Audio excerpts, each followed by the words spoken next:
जय हो महामाई, तोर महिमा गाथा गावन हम।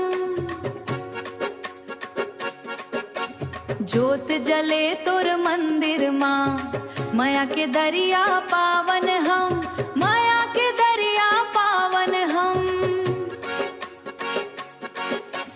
डोंगर पहाड़ माँ गुंज जयकारा, दाई तोर नाम है न्यारा न्यारा।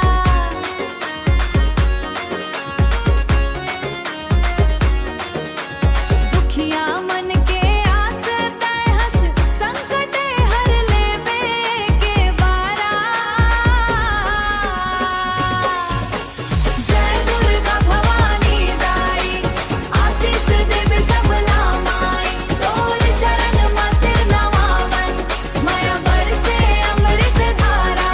जय दुर्गा भवानी दाई, जय दुर्गा भवानी दाई, जय दुर्गा भवानी दाई।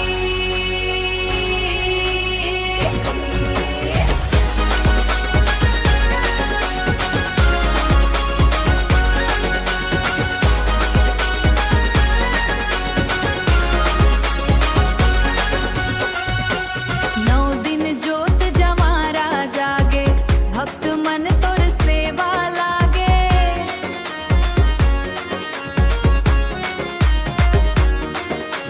ढोल मंजीरा गूंजत हगा के, दाई तोर दरबार सुहागे।